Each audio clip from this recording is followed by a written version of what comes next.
Welcome to Newy Tech People, episode 25. Today we've got Robert Lang, CTO and Newcastle alumni. Welcome, Robert. Thanks very much. I take it there'd be a fair amount of the Newcastle tech community that wouldn't actually know who you are. I know of you. It's been a little while between drinks in Newcastle, let's call it.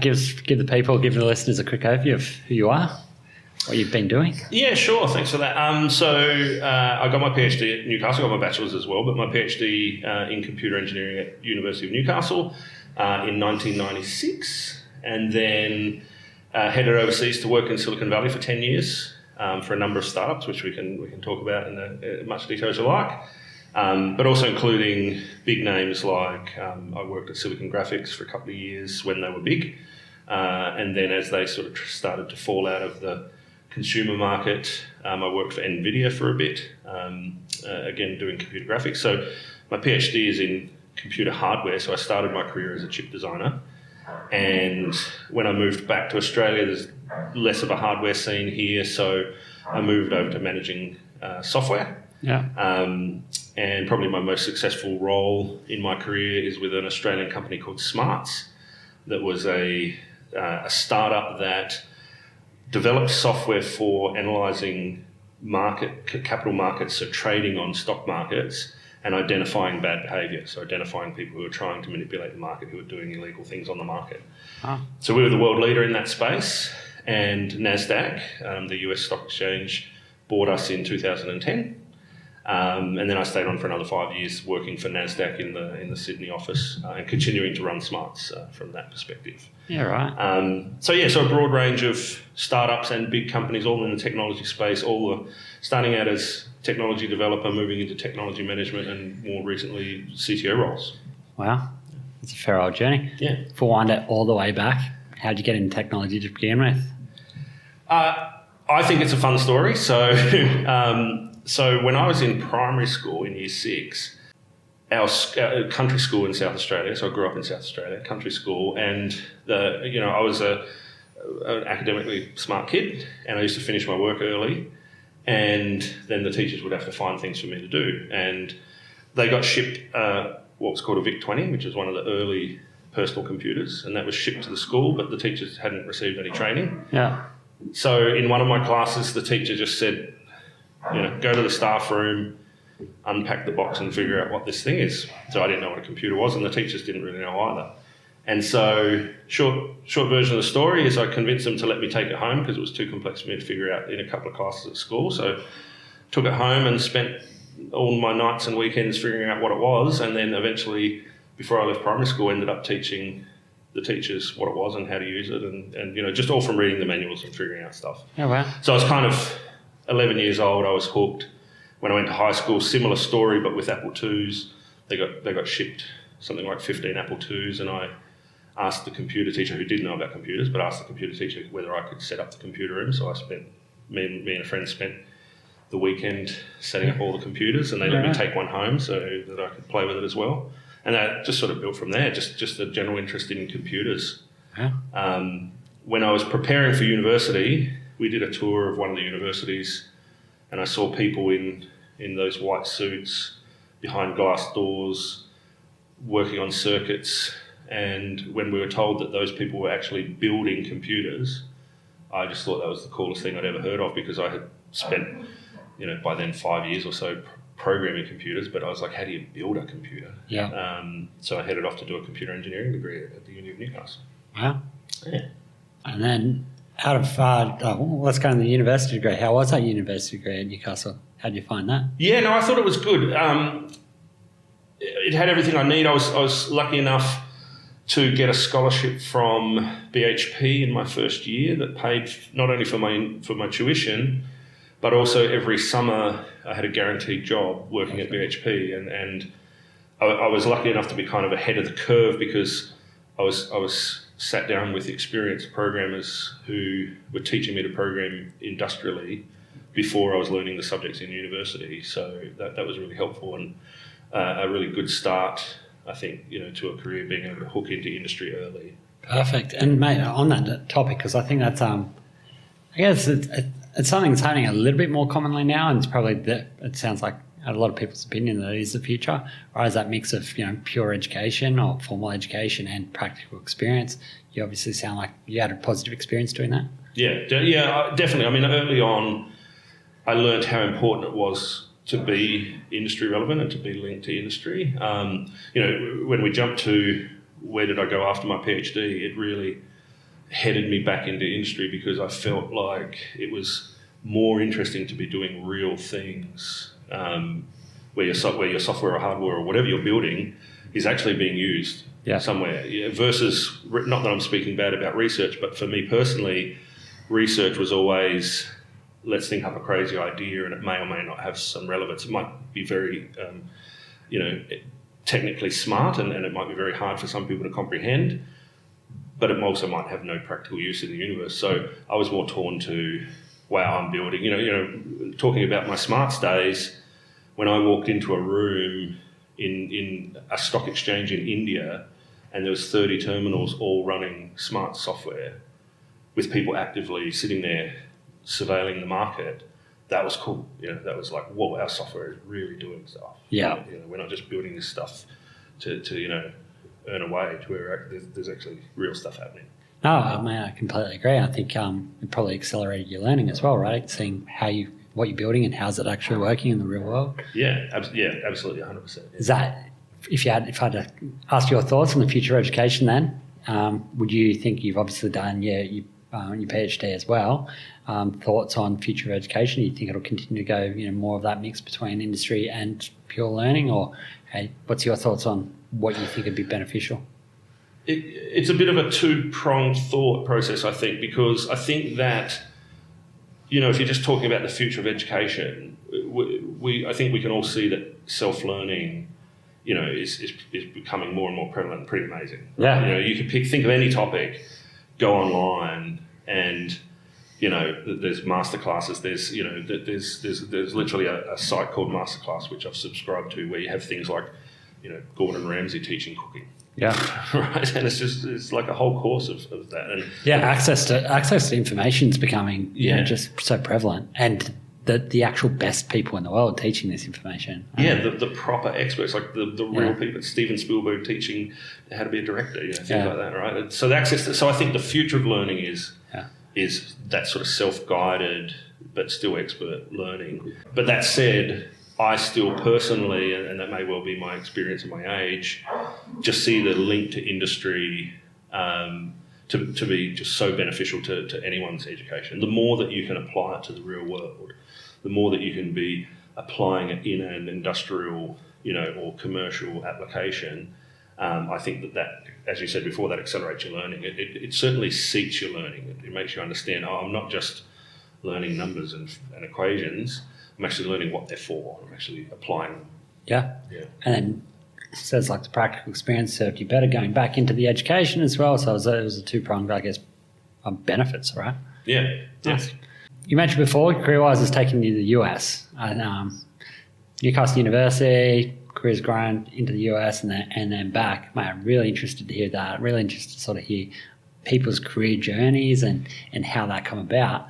You finished your degree. You were working with BHP as that went forward. What was the next move after that for you?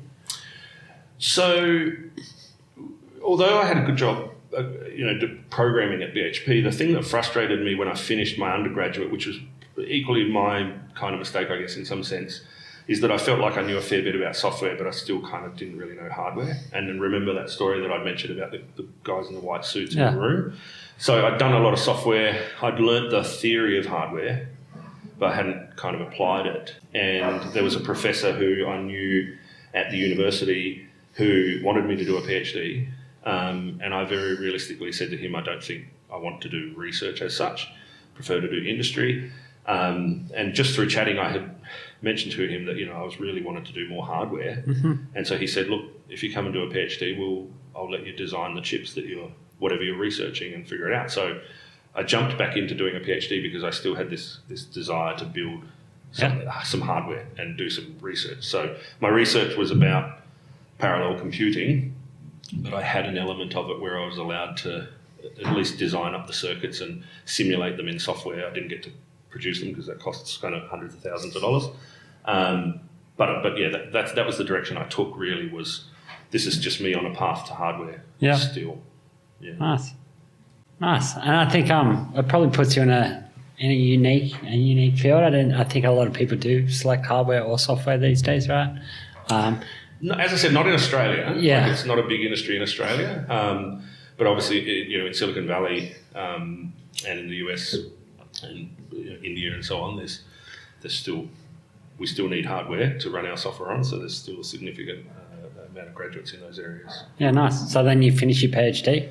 Yep. Through Newcastle. Yep. What was next for you after that? So I had met a researcher during my PhD, an American researcher who was teaching at Flinders University in South Australia. And we had met a couple of times because our research areas were in the same area. He was far more accomplished ahead of me. He was already a teacher, a lecturer. And so I was looking for what to do in terms of a role. And I was just looking for jobs online. And I saw that there was a teaching position at Flinders University. So I emailed him saying, I'm going to apply for this position, put in a good word for me, or whatever you like. And he responded back saying, that's actually my position that they're advertising. I'm now working back in the US and I'd rather you come to the US. So he was working for a company there called Schlumberger, and he got me into the process. I interviewed at Schlumberger and ultimately got hired over into Schlumberger. But there was also that still crossroads point where, do I go academic, do I not? I had a job offer from University of Melbourne from a professor who used to be at Newcastle and had moved to Melbourne. Yeah. And he offered me a teaching position. And then I had the offer for the job in Silicon Valley, and I didn't know which one. Yeah. And so I went to him and said, I don't know what to do. You're offering me a position, but I also have this position in the US. And he effectively said, I'll take my offer off the table if you go to the US, learn something, and then bring it back to Australia. So awesome. that was kind of his attitude towards that. So I said, that sounds like a deal. Yeah. So I went off to the US. It's great from his perspective. I'm sure pretty key point in your career, right? In my career, definitely, yeah. Because somebody was quite selfless and actually went about it from that perspective. Yeah. Nice. So that was the in the US. So then I found myself in the place that anyone with a technology interest wants to be, Silicon Valley, right in the heart of it. We lived in San Jose, right there next to Silicon Valley. Yeah. And I was designing chips for test systems that test chips. So there's a bit of a meta thinking concept here because we were designing the machine that tested the production of the Pentium, which was kind of the hot Intel chip at that time. Yeah, right. And so the chips I was designing were in the system that tested the Pentium. And again, got to see fully practical uses, got to go to a chip production site in Oregon, see them making the chips, see our systems testing the chips, understand how they use it, how they work. And I was working on sort of fridge-sized computers that were liquid cooled. It was very high tech, very very high end tech that hardly anyone knows about. Yeah, right. Members of the public don't think of these systems of producing chips. How do you make a chip? No. Yeah. So. Yeah, right. How long did you do that for?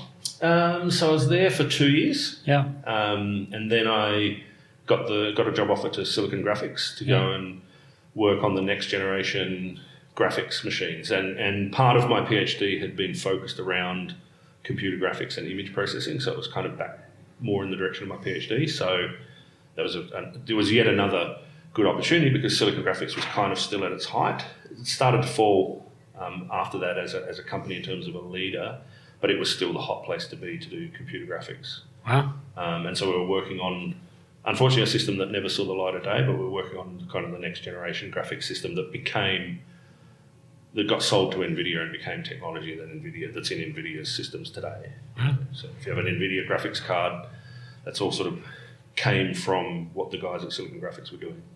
Phenomenal. Yeah. Mate, what was the experience like being in Silicon Valley at that point? Technology-wise and contacts-wise, just amazing, the network. I mean, I was there when Google was forming, it was as cliche as people say that, you could meet someone in a coffee shop that was a venture capitalist who was looking to invest, in companies, it's just at that time, such a networked hotspot. Conversely, the lifestyle was a bit too much like that as well. You know, people. I mean, we were young. I was 25, 26, right? And you would just work. You were just. You know, your friends were in the office, so you would have dinner in the office and work late, and that as I got a bit older, that started to get a bit tiring. That, you know, we're sort of always working. Yeah. But that's choices, you know, because California is a beautiful place and has great beaches and outdoor wildlife and stuff, and so, you know, you can choose to go out. Yeah. My next gig actually took me out of California and took me to Hawaii, where I spent the next 4 years, and that was much more work-life balance, you know, much more sort of put in a lot of hours, but spend your weekend in the water on the beach, that sort of thing. Yeah, nice. Touch back on Silicon Valley for a sec. You obviously did. How many years did you do there? I was 6 years in Silicon Valley and then another 4 working for a Silicon Valley company, but based in Hawaii. Yeah, nice. The time there, you obviously you mentioned networking, you mentioned the ability to, you know, bump into people. Is there any key lessons that you would give other people, either moving to a technology hotbed or trying to network or build relationships with other people? Tips is hard to say, but I mean, in general, it's just really important to work on the networks. Yeah. You know, think about and in a positive way and not in an artificial way. When you're meeting people, you know, what's the relationship going to be? What do they currently do? You share what you're currently doing. You know, figure out, you know, what's common between you and how is that going to work forward. You know. Yeah. I've been out of the valley for 14, 15 years now, you know, not including Hawaii even, but I still have contacts that I talk to and you know, can regularly talk to, can call up for advice and so on in the valley. So I think, maintaining those networks, I think, is a really important part of what that provides. Yeah. So you should, utilise it. Yeah, I completely agree. I think, especially earlier on, right? Especially earlier on, building those networks to create opportunity. Like even your opportunity to get to the US came through a network, right? Yeah, exactly, 100%. Yeah, and that's just, you know, building relationships with no end goal in mind, but just building genuine relationships, and you never know, you know, where things will end up, right? Yeah, I had when I was after NASDAQ had bought us and I was working at NASDAQ, one of my top software engineers, but a very young guy, came to me and said, you know, I've got this dilemma. I've been offered a job at Amazon in Seattle. And, you know, he's in his mid-20s and one of my best software developers. And he's like, you know, I don't want to, you know, disrespect you or hurt the team or anything like that. But I had to say to him, similar to the professor, you know, I had to say to him, it'd be hypocritical for me to say, no, stick around in Australia when you've got an opportunity to go to Seattle and work for one of the biggest, fastest growing companies. You know, I think you've got to try, got to have a crack at that. Oh, I completely agree. Yeah, so no, I definitely think it's a good opportunity. Yeah, nice. You mentioned then you went to Hawaii. Nice lifestyle in Hawaii. Yes, yeah. So I mean, backing up, I had worked for a startup in California, actually for the same guy who was the professor in Sydney, in Flinders. And that company had sort of run out of money, as startups quite often do. But I guess the technology part we had delivered well, and I was the head of technology. So the investor in that company, you know, again, going back to networks, thought I was a positive member of his network. And he had another company that he had invested in that was California-based but founded by a Hawaiian. And the Hawaiian founder had, for whatever personal reasons or whatever, just said, I've got to go back to Hawaii. Mm-hmm. He happens to be a very technical, like hands-on guy, and by his own admission, not a manager, but one of the smartest tech guys I've ever met, absolutely great hardware designer. Yeah. And the investor was worried, how do we have him sitting in Hawaii without a team? And if we put a team there, he doesn't want to manage a team. How do we manage a team in Hawaii when we're headquartered in California? Mm-hmm. And so that investor's theory was, if I was interested, I could run that team. So we'd been in California for 6 years when my wife and I had sort of said it was going to be a 2-year stint, and she was starting to ask, when are we going home? Hawaii was halfway home, so that seemed to work pretty well. Heading in the right direction. Yeah, so a very different environment to Silicon Valley. Even though I was flying back and forth to California regularly, so I was still connected to Silicon Valley. Hawaii's, much more down to earth, much more laid back. There's not a strong technology industry there. We were one of few, and the few companies that are technology based there are pretty much all military. Yeah. So a foreigner like me can't get access to any contacts there really. So yeah, it was just a change of pace, but still designing chips. So we were designing the first 10 gig Ethernet chips. So today 10 gig is mainstream and plug it in, away you go. At that time, 1 gigahertz was amazing and expensive, and we were designing the 10 gigahertz range. Yeah, nice. And ultimately got bought by NVIDIA again. So a different division, but we got acquired by NVIDIA. Wow. And then the whole team got consumed into NVIDIA. Right. Yeah. And I guess once again on relationships, that would have been similar. Similar relations. This team's delivered for us in the past. This team's built something we can trust in the past. Let's go down that route again. So 2 experiences. One was, they had a kind of a interview process as part of the acquisition where they sat down with every staff member and interviewed them. Mm-hmm. And the manager who was interviewing me was my former manager at SGI, at Silicon Graphics. Yeah. So there wasn't much of an interview. He was just like, well, I know who you are, so I think interview over. Yeah. And then the second experience was that once they had selected us all and we had an induction process at NVIDIA, like the whole graphics team that I worked with at Silicon Graphics pretty much by then had moved to NVIDIA. So I walked into a room full of colleagues that I'd worked with before, again, emphasising just how strong the networks are, how important the networks are. Yeah, nice. That's right. I completely agree. I think from a career perspective, startup perspective, relationships and network are still undervalued. I think people recognise the importance of them, but they're still undervalued. I think people's careers can be, the journey and opportunities present themselves through relationships and networks significantly easier than, if you're looking for seekers. Yeah. That's your opportunity to, look for your new job or something like that. Yeah. Literally, I mean, my whole career, every position I've worked in since completing my PhD has come from a network. So yeah, great. Yeah.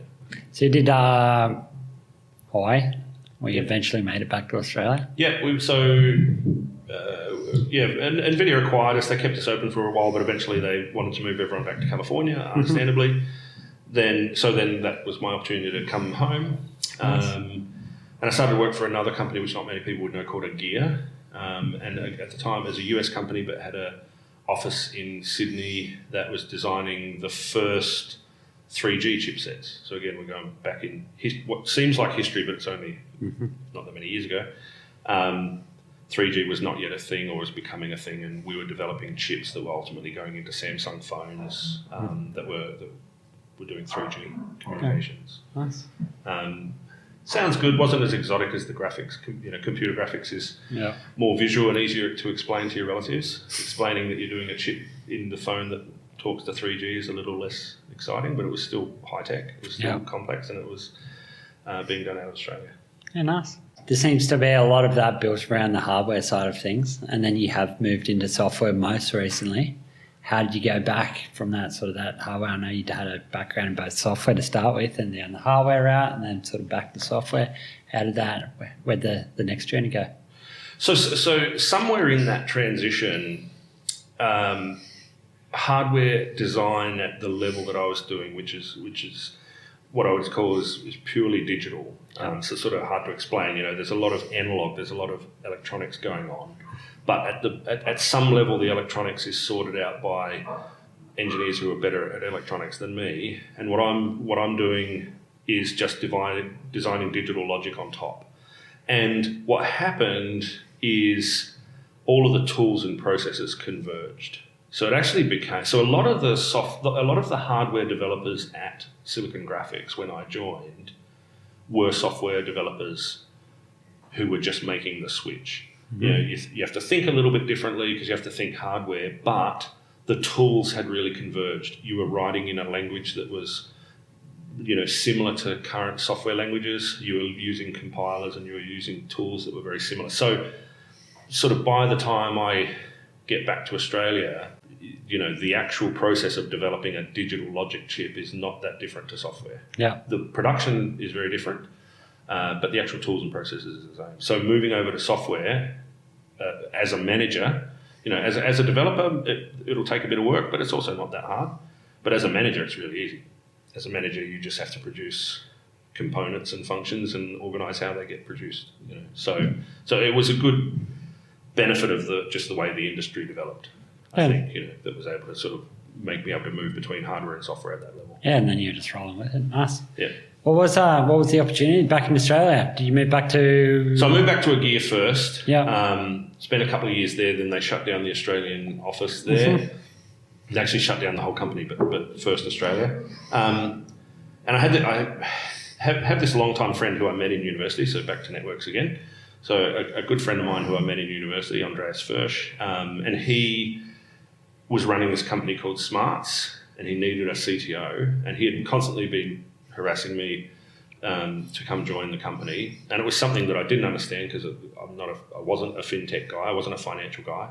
It was software, and I was still a little bit religious about I'm a hardware guy, I don't really want to do software. But he and a couple of other colleagues convinced me that actually this company is going somewhere, and it's an interesting problem that needs to be solved. How do you find and deal with these bad actors on financial markets? So through whatever process, he convinced me to come on as CTO and start running that.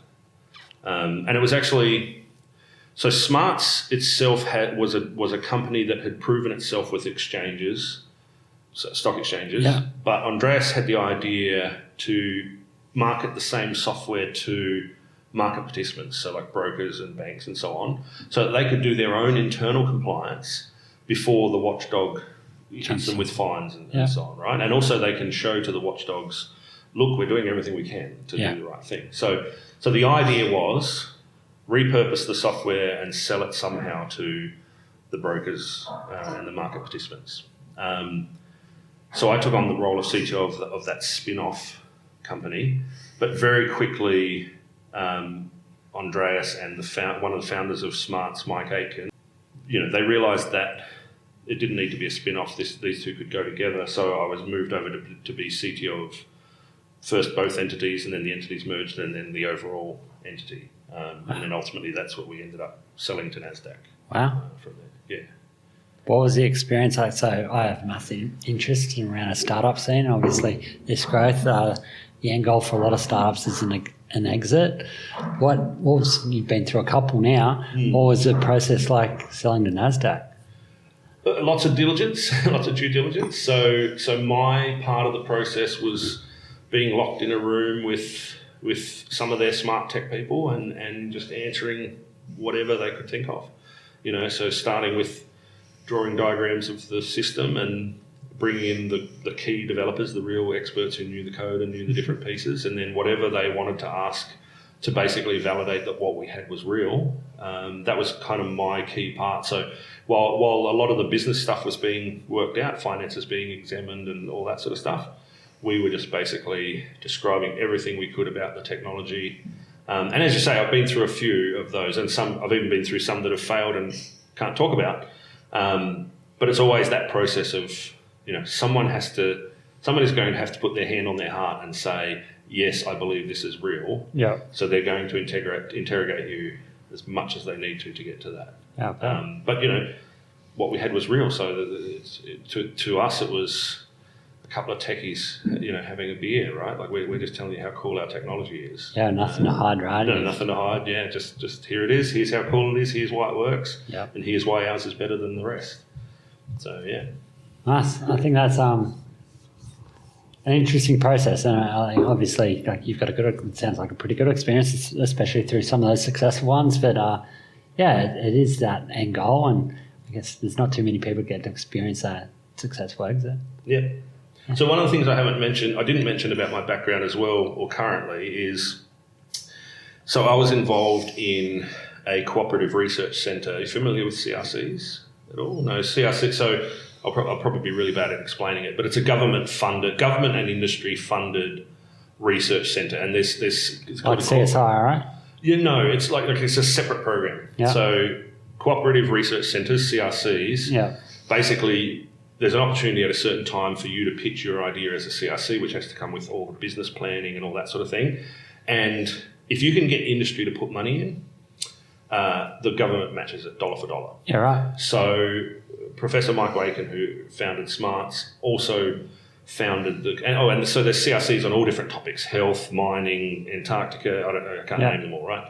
So Mike Aiken founded the Capital Markets CRC, which was to fund research into financial markets. Yeah.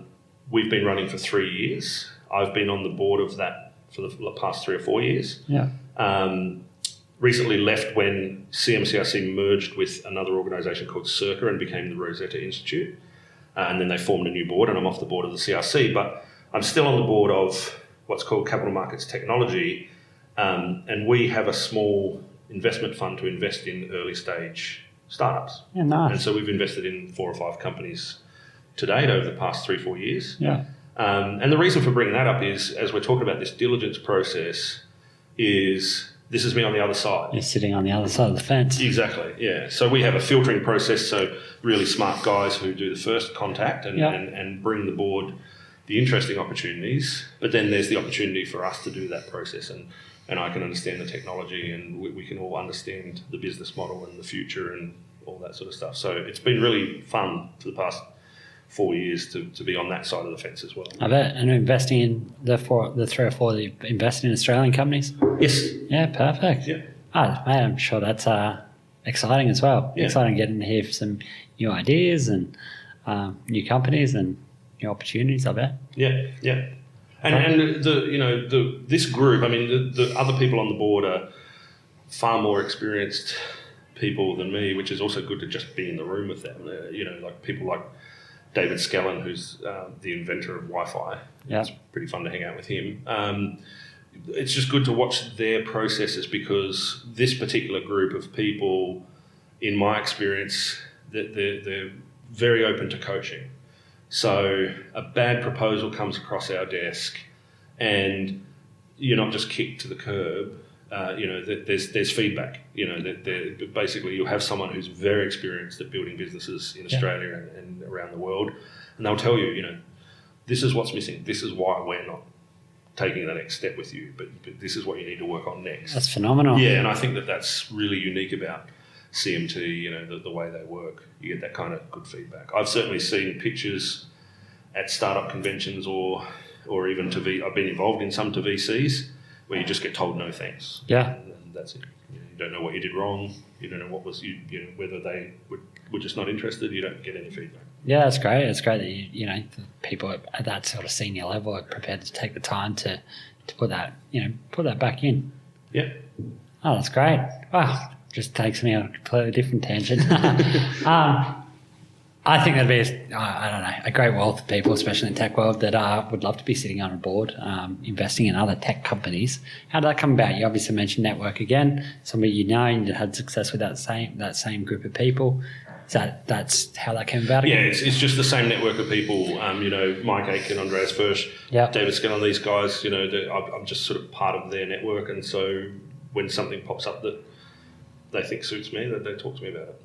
Perfect. So, yeah. Perfect. Right.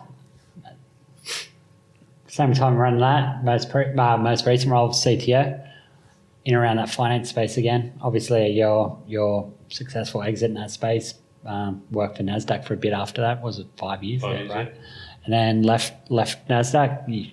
I imagine that was sort of a part of the buyout period. You would have had to stay around for a while. Yeah, it was nothing formal, but it was just time for me to move on. Yeah. And I wanted to get back into playing around with startups again. NASDAQ is, while it's very successful and a great place to work, it's still big corporate. Mm-hmm. And so back to little startups. I actually spent a couple of years working for an augmented reality startup. And that's just a cool emerging technology that is really starting to appear everywhere. Every corner you look around, there's some augmented reality happening. So I spent a couple of years there, but couldn't quite crack the nut as to how do we take it beyond being a gimmick. Yeah. The technology is cool, but I, for one, couldn't figure out where's the business use for it, where's the business case? How to market it, how to make something big. It'll happen. Yeah. but I couldn't make it happen at that one. So so then it ended up back, in fintech. Yeah. Again, through a network, I was contacted actually originally for a board position. But when I spoke to them, they had some serious technical challenges that they were facing over the 12 months period, and so I jumped in to help them get through what was a big transition from one platform vendor to a whole different platform vendor without slowing down their business growth, without impacting the business. So it was a big technical challenge, but it was a sort of a fixed time period, get this done kind of project. Sounds like a big chunky role. It's something you can get your hands. You said you're looking to get your hands, back in the technical side. Yeah, exactly. Project as well. You've got an end date there, so it's something I can get in, get this done, and you've got an end date, so it ticks your boxes. It sounds like for what you're looking for. It was also quite a different experience from a personal management perspective, because I'd always worked with a direct team, and most recently at NASDAQ, a big team. Had 140 staff, I think. But at Open Markets, all the tech is outsourced.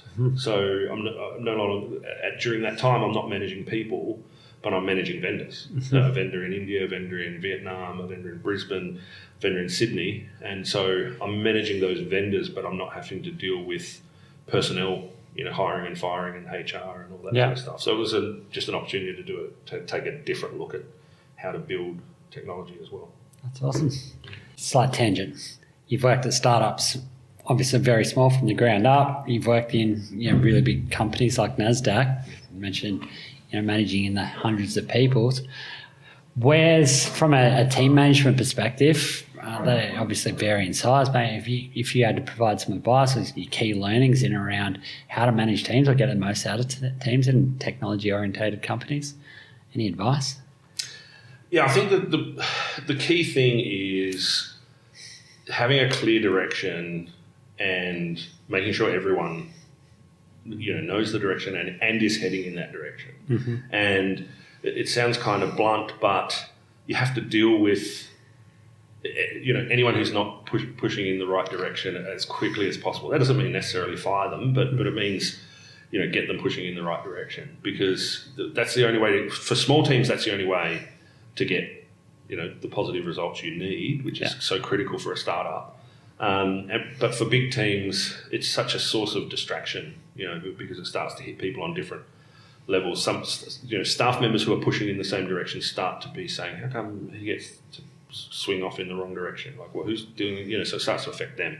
So I think, what I heard recently, one presenter, an ex-Amazon executive say was, the North Star, make sure everyone knows what the North Star is and make sure we're all pushing towards it.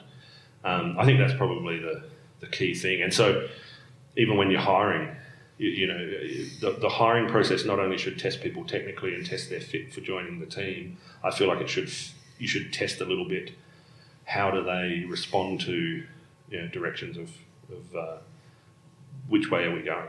So I think aligning motivators there, right? I think that's as important as the technical skills, really. Like, I think technologies can be learned, especially really good tech professionals. Hey, if they have to learn new technologies, it's part and parcel of what they do, right? But aligning their motivators to whatever the company's doing, if there's a good match there, you can oversee small technical learnings or gaps there. I think that's actually one of the key points to recruitment or to building a team, right, is trying to get some alignment there, making sure that everyone's got a common goal, we're all heading in the right direction. It's very easy to get sidetracked if that's not clear. It's a different experience working in a startup versus a big corporate. There's different team dynamics and different, or completely different. You got to wear multiple hats more than likely. Do you think it's been a good experience for you going to, so let's say, to NASDAQ and working in big teams there, having that sort of that startup experience? Do you think it's been a good learning experience? Yeah, no, definitely. I mean, you're right. There's differences, and I personally feel I can operate in either sort of area. But there's also an extra element of what I've been doing a lot in my career, which is being the remote centre. So, when I moved to Hawaii, suddenly we were the team in Hawaii when everyone else was in California. And that changes communication dynamics, and that changes how you work together, which actually served me well when I came back to Australia, and now we're the Australian Design Centre working for a US company, and we're just the guys in Australia. Yeah. The communication dynamics change. You have to formalise, a lot of what is typically informal. I think I see a lot of people go from corporate to startup, or an experience in a startup, successful or not, and then going to corporate. I think there's a lot to be learned in a startup, just having, different dynamics, potentially having to wear multiple hats, potentially having to, sometimes run a bit quicker, a little bit more the opportunity because you are a bit more nimble to be able to get stuff done a bit quicker. Yeah. I see a lot of I've helped out with some friends' companies and seen a lot of big commercial companies who, as you say, they're trying to do what the startups can do. The big difference, if you had asked me 5+ years ago, is I would have always said, if I'm in a big corporate, there's a bunch of bureaucracy I have to do before I start doing something. Mm-hmm. Whereas if I'm in a startup, I have a role and I'm off and running. As long as I'm in sync with the CEO, and in a startup you're chatting every day, multiple times per day, you're not avoiding each other.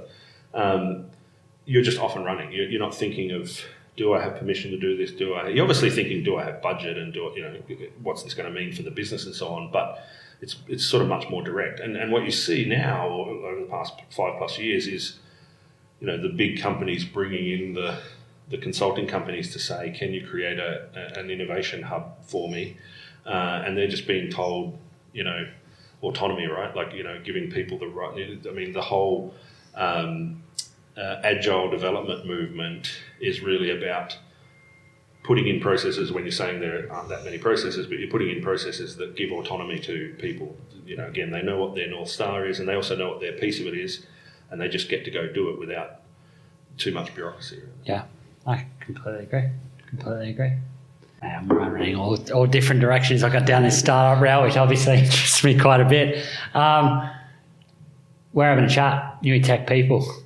Obviously, Newcastle University, you're keen on seeing the Newcastle tech community grow. Yeah. And what's your from sort of, I guess, from an outsider's perspective, having a look at what's happened in Newcastle since the time you went to university? Any thoughts on what you've seen going on here? Unfortunately, I haven't seen a lot, so I probably should have done more research. I don't know a lot about what's happening now. Yeah.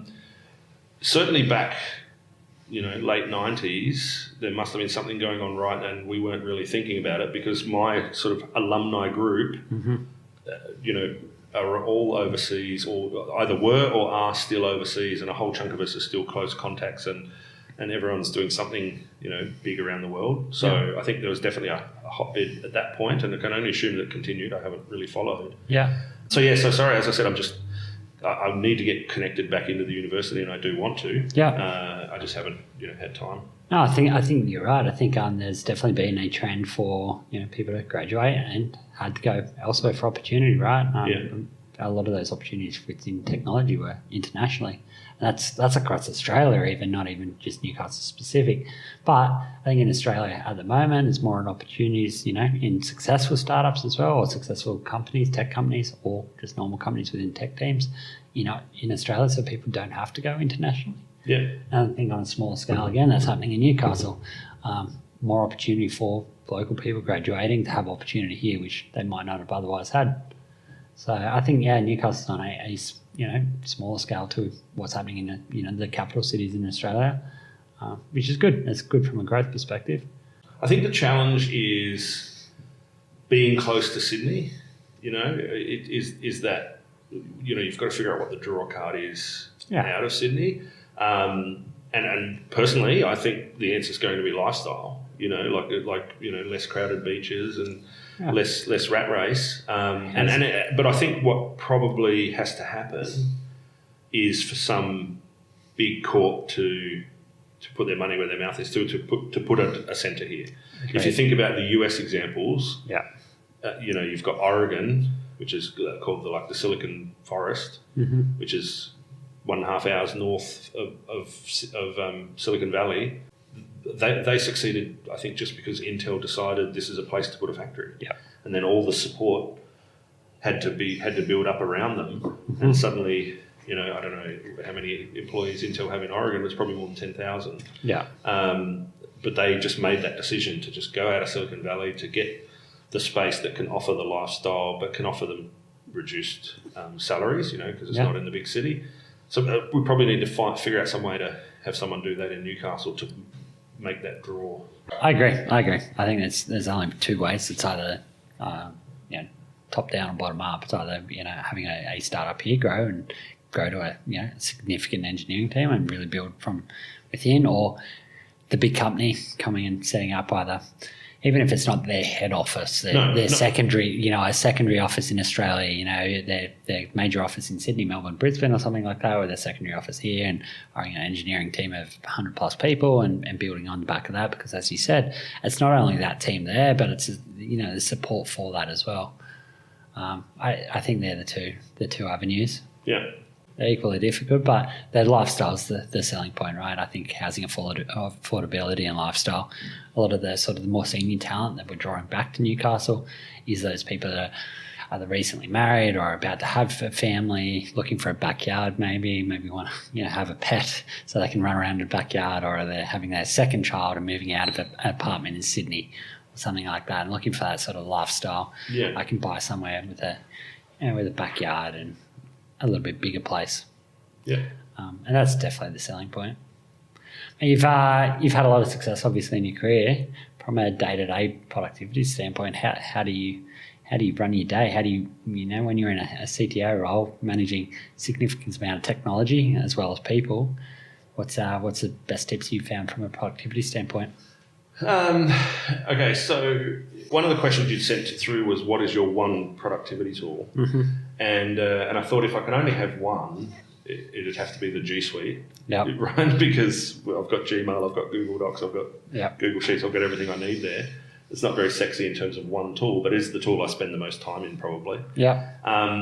I try to manage my day through a fairly well-known by now principle, which is called GTD, which is getting things done, and linked to Inbox Zero. Yeah. So I have my Gmail configured so that I can organise my emails, get my inbox to zero, organise my emails into a GTD kind of a process. Mm-hmm. I quite often fall off the wagon and have to clean things up, but that's how I try to manage my time. So I use various tools. I use a tool called Todoist at the moment for my to-do lists. One tool that I have been experimenting with at the last couple of roles, which works quite well, is a virtual assistant, which I use one called X.AI. X.AI. So literally its URL. Yeah.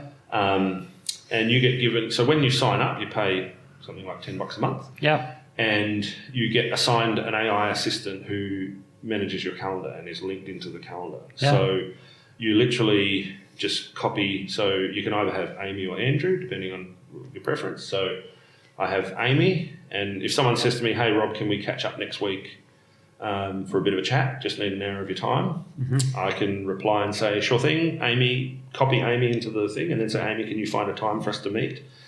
And what's cool about it is the AI assistant interacts with the person until a time is resolved. So they can propose, Rob has Thursday afternoon available. That person can respond back saying, no, I'm busy, but I can do Friday. Then they can say, how about Friday, 2 p.m.? That person can say, sounds good. Then they send the calendar invites. Perfect. So they handle all that sort of stuff. And I was a bit skeptical, but I definitely wanted to play with it when I first heard about it. Yeah, right. And I've had few hiccups, like 99% of the time. That's right. It just gets sorted and organised. And I've even had friends joke back, Amy is super efficient, and full well knowing that it's AI. Yeah.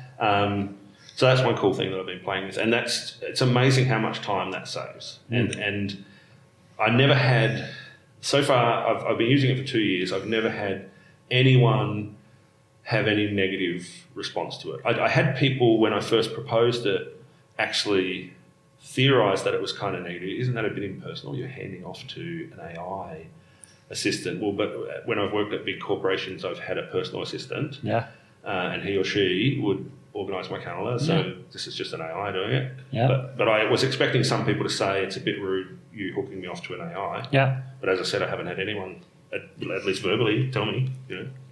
That's a fun one. X.AI. That's really good. Yeah. I'm a massive believer in outsourcing the things like that. I think I'm building my team right. My first hire was a PA to take some of that away from me, because it's just not a good use of time on a daily basis to be trying to book your calendar and things like that. And if you can hand that off, phenomenal, right?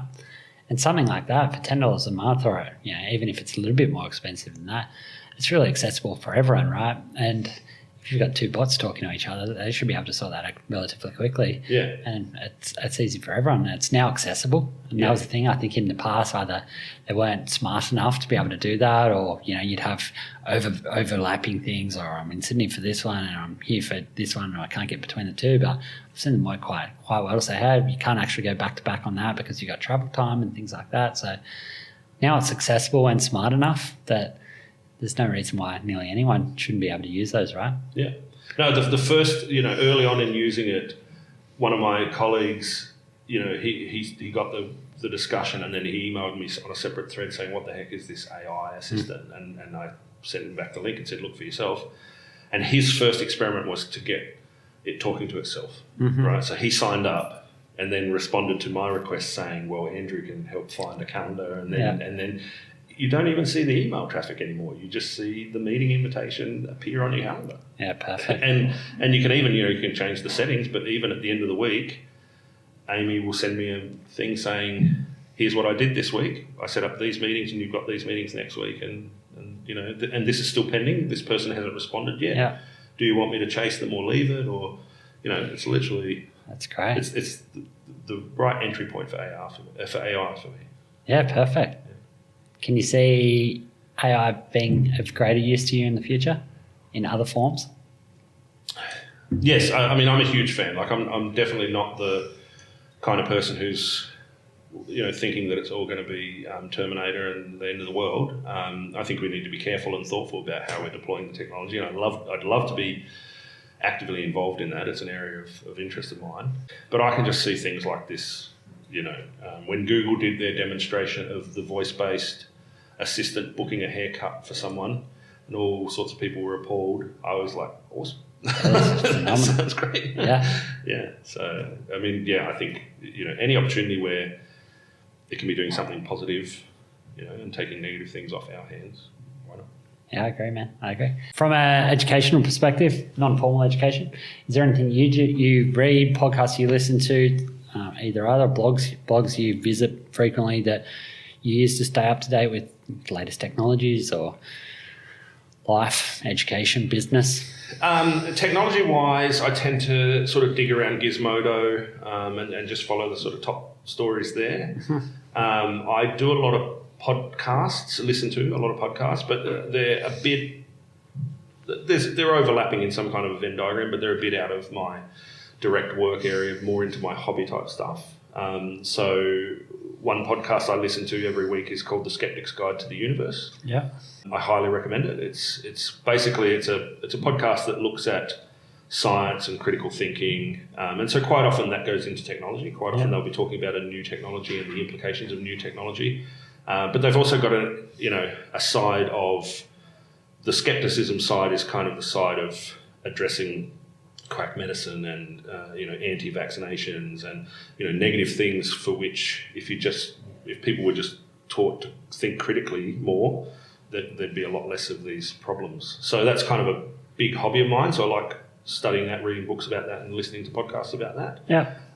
Quite often getting into heated late night Friday debates on certain topics. So SU is one, and so I listen to that sort of science-based. So I get more of my hobby is more science kind of based, while my job is more engineering kind of based. Yeah, cool. Yeah. Nice. If you had to tell your younger version of yourself a key piece of advice, any one key piece of advice you'd wheel back? I'm going to go to two again, because one we've talked about heavily. So the one is networking. So I think I figured that out early on, but there was probably a period where being told to actively work it would have helped. I think for me personally, and I don't know how much that extends to others just because of personalities, is extending your emotional tools for interacting with people, if that makes any sense. So in my younger years, and I'm still a fair bit this way, but in my younger years I was very direct, very sort of logic-based, very, I'll tell it like it is, and if you don't like it, sorry. As I got older, obviously, and more mature, there comes times when, you don't have to be so direct, and there's other emotional tools, there's other ways to communicate, that sort of thing. So I think exploring that earlier at a younger age probably must have been a positive, might have been a positive. It's a hard one. It's hard to formally learn that, right? Isn't it? Yeah. It's, sometimes it is experiences and learning through mistakes. Yeah, especially when you come to understand your personality. Like I am very engineering, so very logic, and so there should be something that leads to a conclusion. But when you throw in emotions and anxiety and other issues or things with people, then it's not logical, and I don't always work well in those kind of environments. But I've worked hard to develop that as I've gotten older. Yeah, it's something that needs to be developed, right? It's just another skill, right? Yeah. It's a life skill. It's as hard or harder than a lot of other skills, and it's something that you need to work upon because it just doesn't come naturally, right? To nearly anyone, even the best people, the highest EQ. It's something people work upon. Yeah. I mean, going back to skepticism, I've had mutual friends sort of realise that me and another friend very much disagree on some aspect, and I feel strongly that science is on my side. Yeah. And this third party will say, you seem to be friends. How can you be friends when you have this huge disagreement? And I've said many times, if I only chose to associate with people who agreed with me, I don't think I'd have that many friends. So I think you have to just figure out how to deal with those. I agree, mate. Thank you for sharing your story today. I think it's been very interesting from my perspective. Hearing about people that go on a journey, especially in and around that startup scene, it excites me. I love hearing those stories, and hopefully some people got a little bit of benefit or learnings out of it. If people want to sort of find out a little bit more about you or get in touch with you, what's the easiest way? Probably the easiest way is LinkedIn. My LinkedIn profile is, if you go to linkedin.com/au, I think it's Rob Lang AU. Yeah, so linkedin.com/Rob Lang AU, ROBLANG AU. Perfect. Right. Hopefully, if somebody's got some interest in, either the fintech world's most recent experience about any technology and they're interested in having a chat, they'll reach out. Sounds good. Thank you for your time. Look forward to it. Thanks. Cheers. Thank you.